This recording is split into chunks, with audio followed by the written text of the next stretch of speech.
옛날 옛적 경상도 밀양의 만석군 최진사댁에는 깊은 어둠이 내려앉아 있었습니다.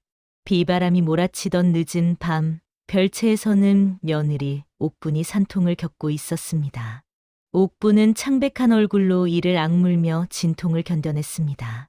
그때 시어머니 정씨가 뜨거운 탕약 한 사발을 들고 방문을 열었습니다. 이걸 마시면 순산할 것이야. 정씨의 목소리는 차가웠습니다. 옥부는 고개를 저으며 사양했지만 정씨는 억지로 그녀의 입에 탕약을 들이부었습니다. 곧 옥분의 얼굴이 일그러졌습니다. 입에서 검은 피가 흘러나왔고 그녀는 비명을 지르며 정씨의 놀이개를 움켜쥐었습니다. 놀이개의 줄이 툭 끊어졌습니다. 가문의 대를 위해 어쩔 수 없구나. 정씨는 싸늘한 눈으로 며느리가 숨져가는 모습을 지켜보았습니다. 마당에 핀 초롱꽃들이 빗물에 젖어 고개를 떨구었습니다. 그날 밤 초롱꽃은 모두 시들어 버렸습니다.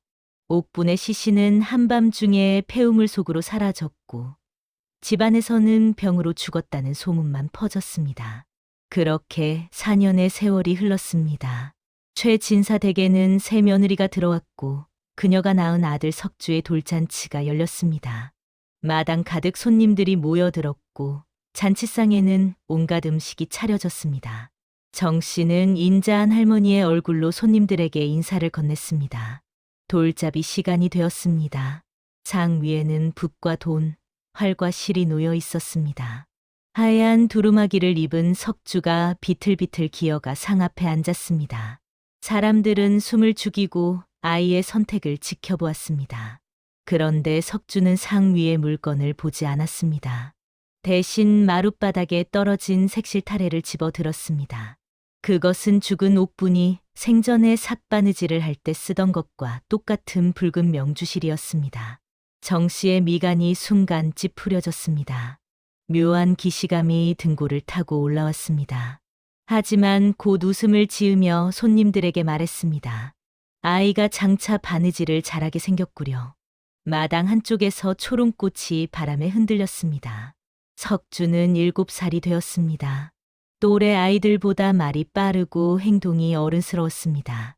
하인들은 석주 도련님이 신동이라며 칭찬했지만 정씨만은 그 아이를 볼 때마다 가슴이 서늘해졌습니다.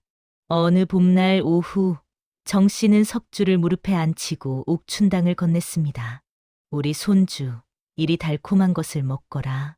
그런데 석주는 고개를 돌리며 사탕을 거절했습니다. 이건 너무 답니다. 저는 쓴 게 좋습니다. 어머니처럼. 정씨의 손이 멈췄습니다. 석주는 분명 할머니가 아니라 어머니라고 불렀습니다. 정씨는 황급히 물었습니다. 석주야, 방금 뭐라 했느냐? 석주는 천진난만하게 웃으며 대답했습니다. 할머니라고 했지요. 하지만 그 웃음 뒤에 서린 눈빛은 천진난만한 아이의 것이 아니었습니다. 죽은 며느리 옥분이 원망하던 그 눈빛이었습니다. 그날 밤 정씨는 잠을 이룰 수 없었습니다. 석주의 눈빛이 자꾸만 떠올랐습니다. 그 서늘한 시선, 그 원망 어린 표정. 정씨는 이불을 뒤집어 쓰고 잠을 청했지만 귓가에 이상한 소리가 들려왔습니다. 또각또각, 또각또각. 규칙적인 다듬이질 소리였습니다. 한밤중에 누가 다듬이질을 한단 말입니까? 정씨는 몸을 일으켜 창문을 열었습니다. 달빛 아래 마당에는 작은 그림자가 보였습니다. 석주였습니다. 7살 아이가 돛돌 위에 앉아 다듬이질 흉내를 내고 있었습니다. 그 손놀림이 어찌나 능숙한지 마치 평생 바느질을 해온 여인 같았습니다. 정 씨는 급히 밖으로 나가 소리쳤습니다. 석주야, 무슨 짓이냐? 석주는 천천히 고개를 들었습니다. 달빛에 비친 그 얼굴은 섬뜩할 정도로 차가웠습니다. 할머니, 이 소리가 듣기 좋지요?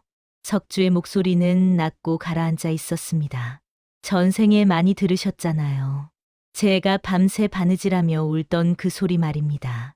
정 씨는 비명을 지르며 뒷걸음질 쳤습니다. 석주는 그런 할머니를 보며 싱긋 웃었습니다. 그 웃음은 옥분의 것이었습니다.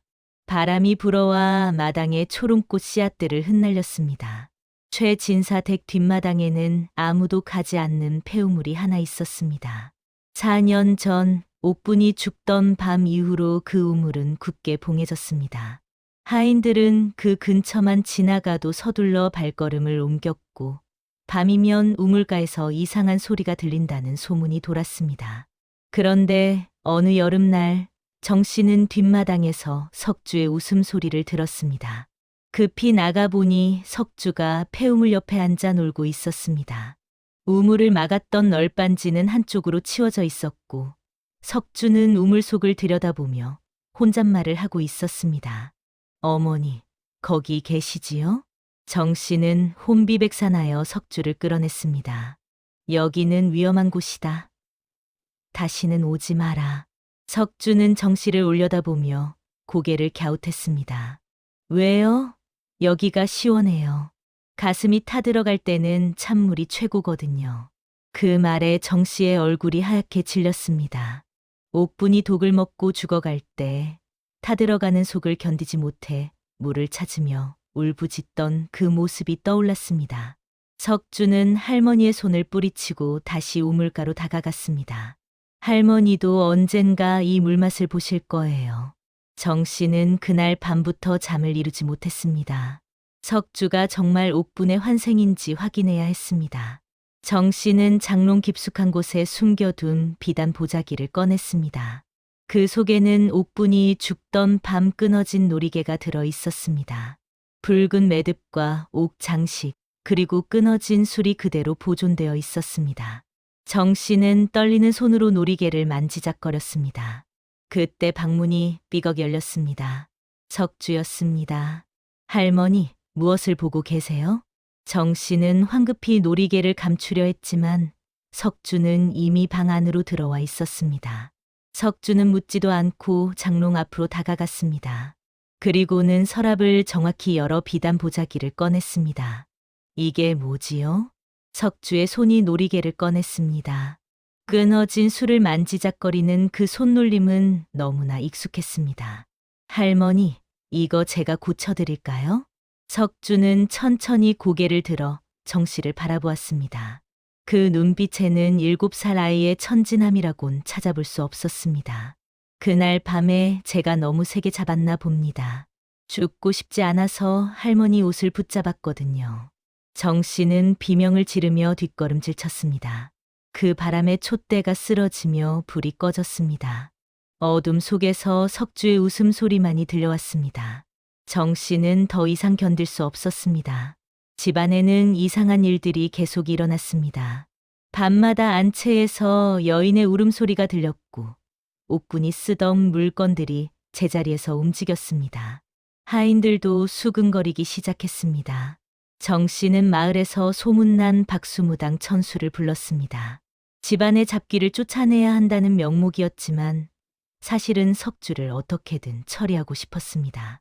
무당 천수가 대문을 들어섰습니다. 25 남짓한 젊은 무당이었지만 눈빛만큼은 예사롭지 않았습니다. 천수는 마당을 둘러보다가 석주를 발견했습니다. 석주는 마루에 앉아 혼자 놀고 있었습니다. 천수는 석주를 본 순간 얼굴이 하얗게 질렸습니다. 털썩 주저앉으며 염주를 움켜쥐었습니다.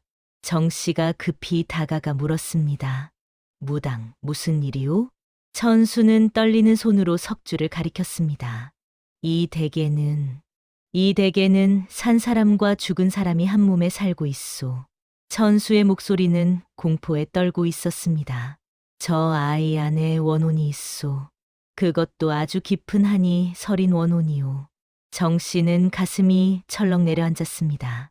비밀이 탄로 날까 두려웠습니다. 정 씨는 황급히 무당을 쫓아내려 했습니다. 헛소리 말고 썩 물러가시오. 하지만 그때 석주가 천천히 일어나 무당 앞으로 걸어왔습니다.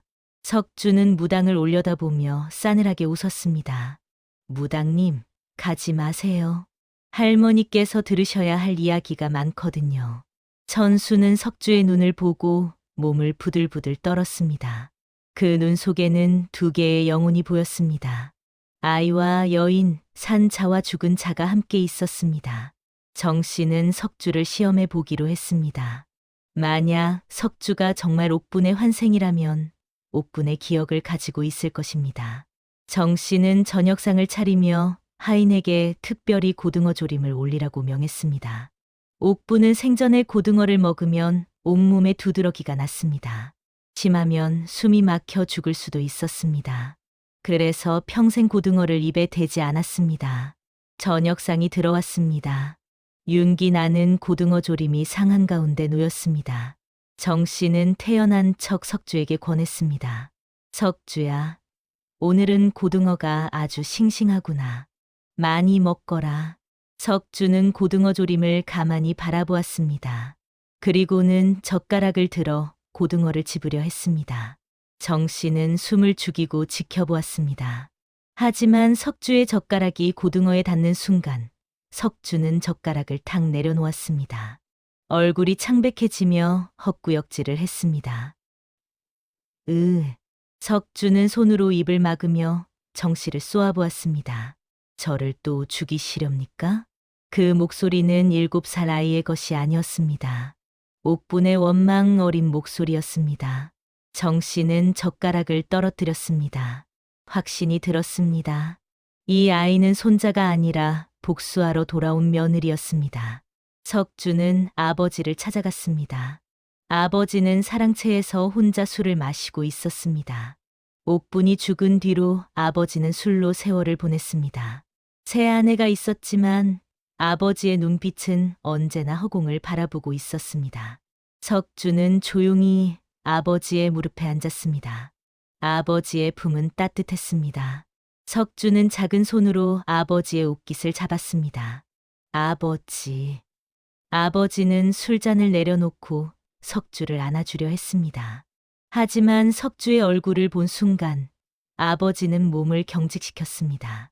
석주의 눈에서 옥분의 모습이 보였습니다. 아버지는 석주를 밀쳐냈습니다. 가거라. 가. 석주는 바닥에 넘어졌습니다.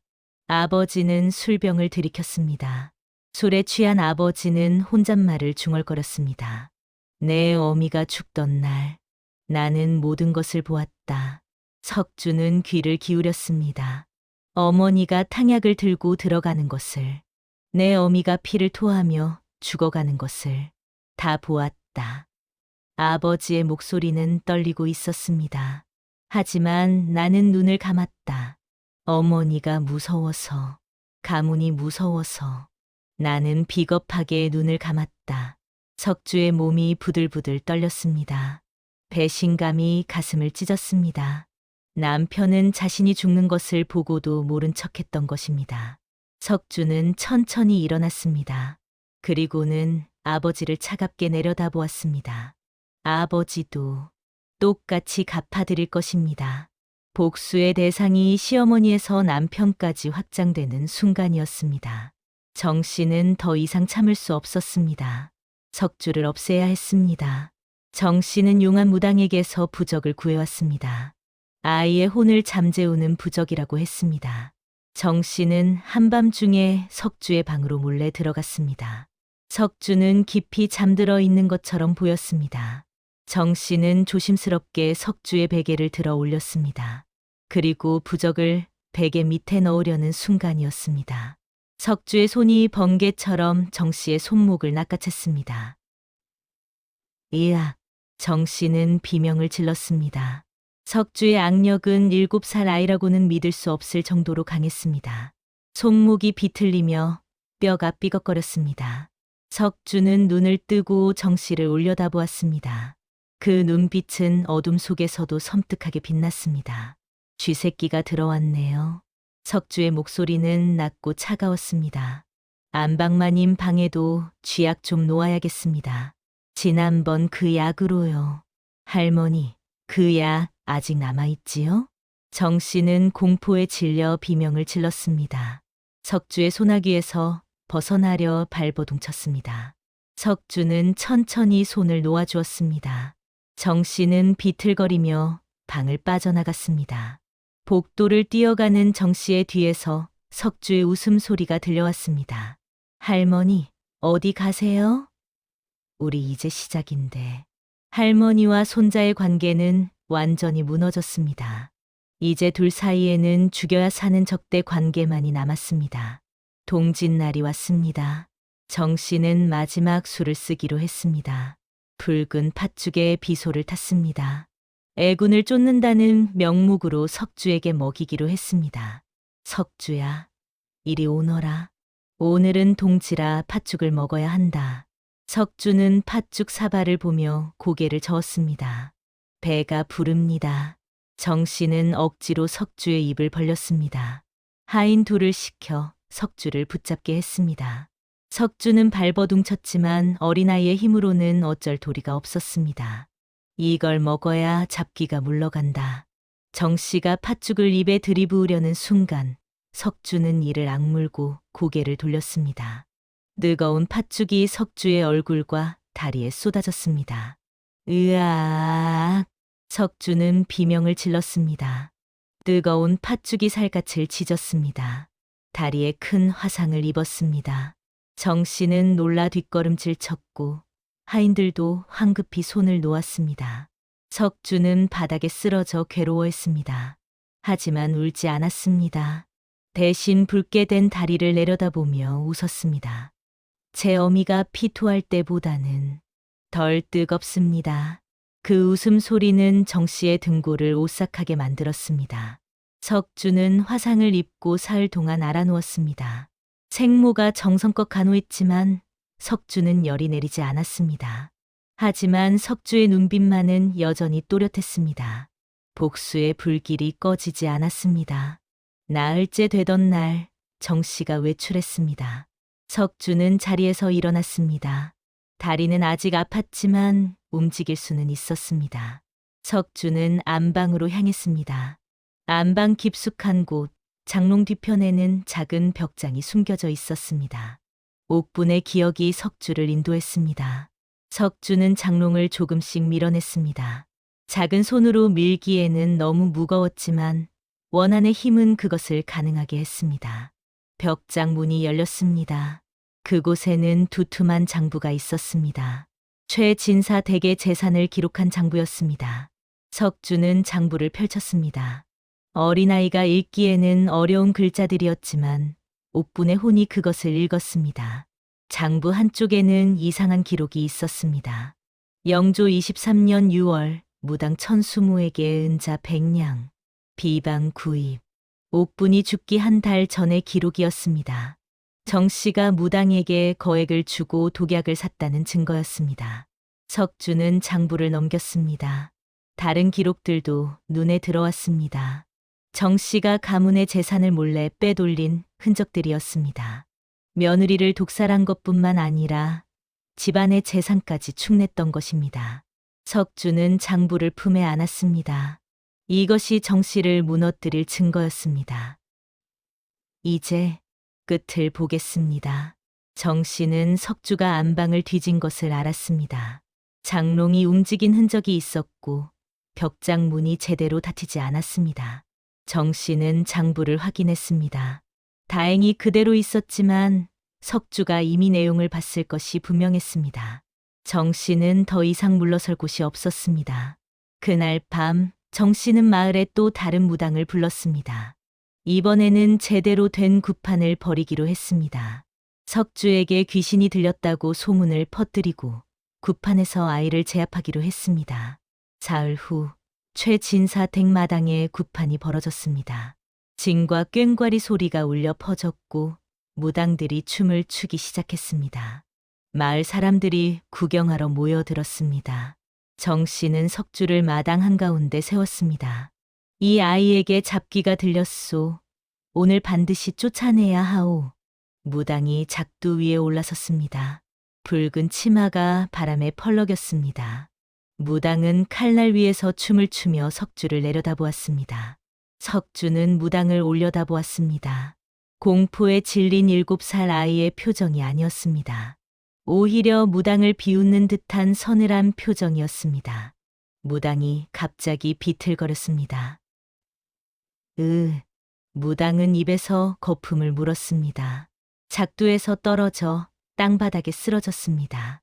사람들이 놀라 웅성거렸습니다. 쓰러진 무당의 입에서 목소리가 흘러나왔습니다. 하지만 그것은 무당의 목소리가 아니었습니다. 여인의 목소리였습니다. 옥분의 목소리였습니다. 시어머니, 내 배 속에 있던 핏덩이는 어찌하셨소? 마당이 순간 조용해졌습니다. 정 씨의 얼굴이 하얗게 질렸습니다. 무당의 입을 통해 옥분의 원혼이 말했습니다. 그날 밤, 당신이 먹인 독으로 나는 죽었소. 하지만 내 배 속에는 아이가 둘이 있었소. 사람들이 숨을 죽였습니다. 석주는 조용히 무당을 바라보았습니다. 쌍둥이였소. 하나는 먼저 나왔고 하나는 내 뱃속에 남아 있었소. 나는 죽어가면서도 살아있는 아이를 지키려 했소. 무당의 몸이 경련했습니다. 하지만 당신은 죽은 아이의 시신을 감추려고 내 배를 갈랐소. 살아있던 아이까지 함께 묻어버렸소. 정 씨는 뒷걸음질 쳤습니다. 사람들의 눈빛이 정 씨에게 쏠렸습니다. 거짓말이오. 그런 일은 없었소. 하지만 무당은 계속 말했습니다. 쌍둥이 중형은 폐우물 속에 잠들어 있소. 동생만이 살아서 이 세상에 나왔소. 하지만 형의 원혼도 함께 왔소. 석주는 자신의 가슴에 손을 얹었습니다. 그제야 깨달았습니다. 자신 안에는 옥분의 혼뿐만 아니라 태어나지 못하고 죽은 형제의 혼도 함께 있었습니다. 석주는 떨리는 목소리로 중얼거렸습니다. 형님도 여기 계셨습니까? 복수는 이제 자신만의 것이 아니었습니다. 태어나지도 못하고 죽은 형제의 목까지 짊어진 복수였습니다. 정 씨는 모든 것이 탈로 날까 두려웠습니다. 구판은 난장판이 되었고 사람들은 수근거리며 집으로 돌아갔습니다. 정 씨는 석주를 더 이상 집 안에 둘 수 없다고 판단했습니다. 그날 밤 한겨울에 매서운 추위가 몰아쳤습니다. 정 씨는 하인 둘을 시켜 잠든 석주를 뒷마당에 쌀광으로 옮겼습니다. 석주는 눈을 떴지만 저항할 힘이 없었습니다. 쌀광 안으로 밀려 들어간 석주는 차가운 바닥에 쓰러졌습니다. 이제 그만 끝내자꾸나. 정 씨는 광문을 닫았습니다. 그리고는 하인에게 못을 받게 했습니다. 쾅쾅쾅 못 박는 소리가 밤하늘에 울려 퍼졌습니다. 얼어 죽으면 병으로 죽었다고 하면 그만이다. 정 씨는 차갑게 중얼거리고 안채로 돌아갔습니다. 광 안은 어둡고 추웠습니다. 석주는 몸을 웅크렸습니다. 입김이 하얗게 나왔습니다. 손발이 점점 감각을 잃어갔습니다. 이대로 죽는 것일까? 7살 아이의 몸은 한계에 다다랐습니다. 전생의 기억도 흐릿해졌습니다. 석주는 눈을 감았습니다. 그냥 아이로 돌아가고 싶었습니다. 복수도 원한도 모두 내려놓고 싶었습니다. 그때였습니다. 광문 틈으로 무언가가 밀려 들어왔습니다. 따뜻한 주먹밥이었습니다. 석주는 떨리는 손으로 주먹밥을 집었습니다. 문틈으로 여인의 목소리가 들려왔습니다.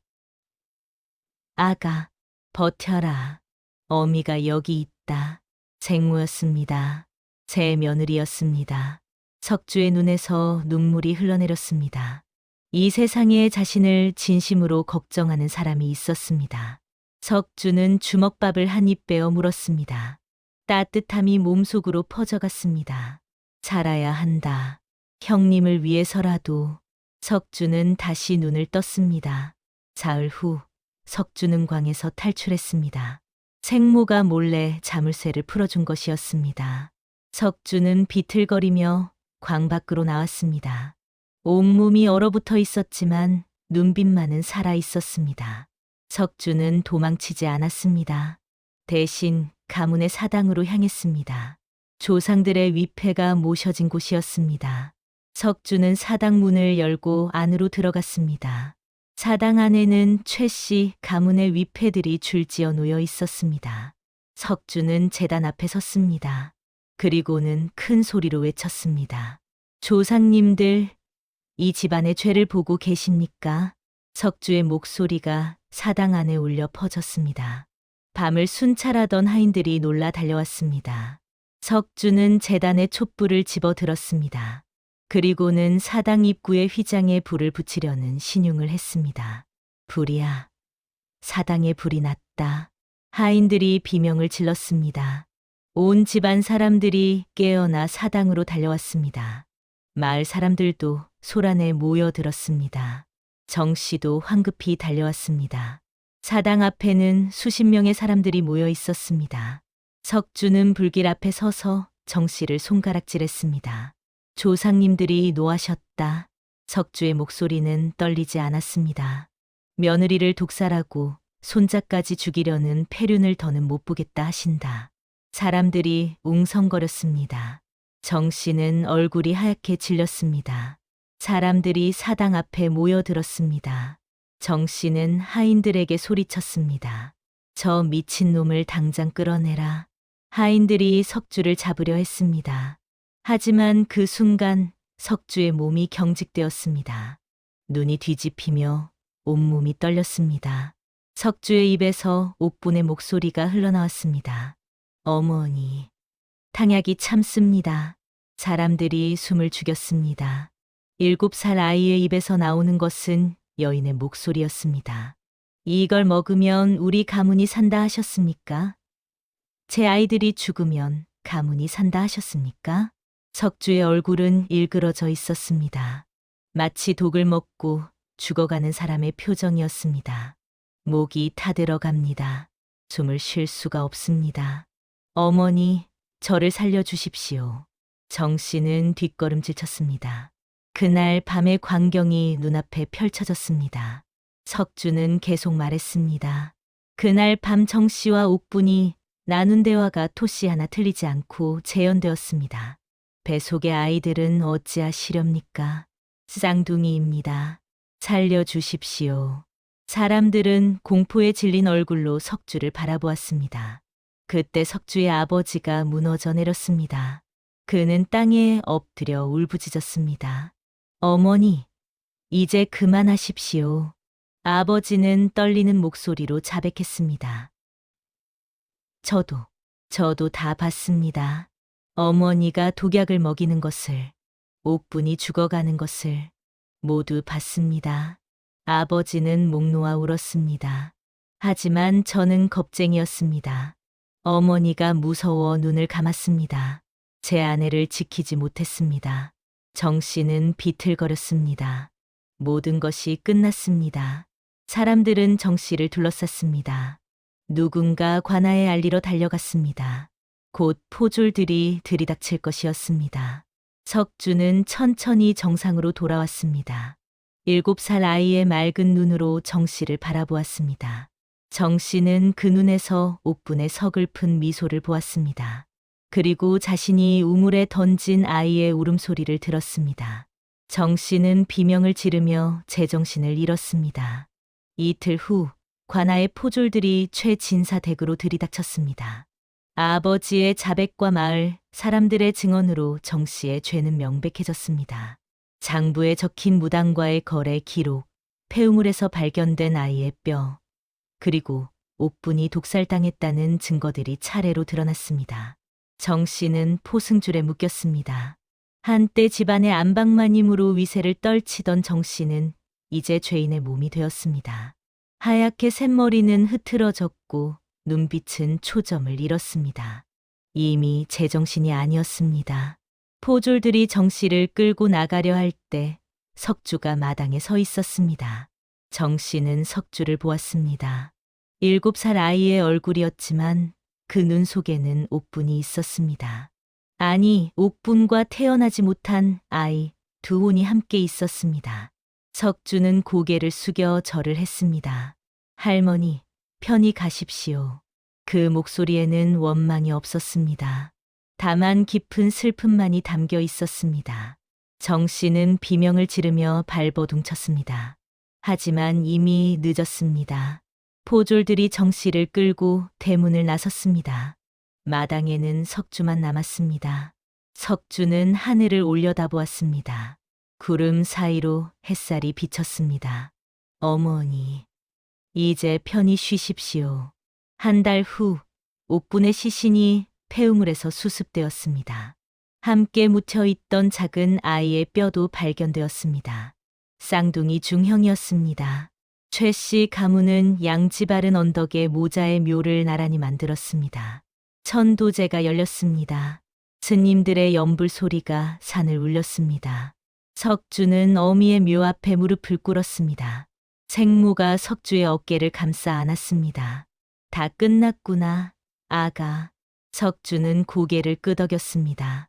눈물이 흘러내렸습니다. 7살 아이의 눈물이었습니다. 아버지는 천도제가 끝난 후 집을 떠났습니다. 나는 죄인이요. 아내를 지키지 못한 죄인이요. 아버지는 최 씨 가문의 재산을 모두 털어 가난한 백성들에게 나누어 주었습니다. 그리고는 머리를 깎고 산속절로 들어갔습니다. 석주야, 용서해다오. 아비는 이제 속세와의 연을 끊고 내 어미의 명복을 빌겠다. 석주는 아버지를 배웅했습니다. 원망은 없었습니다. 다만 안타까움만이 남았습니다. 집안은 조용해졌습니다. 생모는 석주를 품에 안았습니다. 석주야, 내가 누구였든 상관없다. 지금 내 아들인 것만이 중요하구나. 석주는 생모의 품에서 처음으로 편히 잠들었습니다. 복수의 무게를 내려놓은 마음은 한없이 가벼웠습니다. 뜰 한쪽에서 초롱꽃이 피어났습니다. 보랏빛 꽃잎이 바람에 흔들렸습니다. 10년의 세월이 흘렀습니다. 석주는 훌륭한 청년으로 자랐습니다. 학문에 정진하여 마침내 과거에 급제했습니다. 금이 환영하여 고향으로 돌아온 석주는 어미의 묘를 찾았습니다. 어머니, 석주가 왔습니다. 묘 앞에는 초롱꽃이 가득 피어 있었습니다. 석주는 꽃 한 송이를 손에 들었습니다. 보랏빛 꽃잎이 햇살에 빛났습니다. 석주는 옛 집터로 걸어갔습니다. 집은 이미 새 주인에게 넘어갔고 폐우물은 메워져 있었습니다. 석주는 우물이 있던 자리에 섰습니다. 바람이 불어왔습니다. 그때 하얀 나비 2마리가 날아왔습니다. 나비들은 석주의 주위를 맴돌다가 하늘로 날아올랐습니다. 석주는 나비들을 바라보며 미소 지었습니다. 어머니, 형님, 이제 편히 쉬십시오. 나비들은 푸른 하늘 속으로 사라졌습니다. 석주는 깊이 숨을 들이마셨습니다. 가슴 속 깊이 남아있던 원한이 바람에 흩어졌습니다. 이제 석주는 온전히 자기 자신으로 살아갈 수 있었습니다. 옛말에 이런 말이 있습니다. 죄는 감춰질 수 있어도 하늘의 그물은 피할 수 없다고 말입니다. 정 씨는 며느리를 죽이고 손자까지 해치려 했지만 결국 그 죄값을 치렀습니다. 하늘은 모든 것을 보고 있습니다. 억울하게 죽은 이의 원한은 반드시 풀리게 되어 있습니다. 그것이 바로 인과응보입니다. 석주는 고개를 들어 하늘을 바라보았습니다. 구름 한 점 없는 맑은 하늘이었습니다. 석주는 편안한 미소를 지으며 발걸음을 옮겼습니다. 새로운 삶이 그를 기다리고 있었습니다. 다음 영상을 빠르게 만나보시려면 좋아요와 구독을 눌러주세요. 그럼 더 재미있는 영상으로 찾아뵙겠습니다. 모두 행복한 하루 보내세요.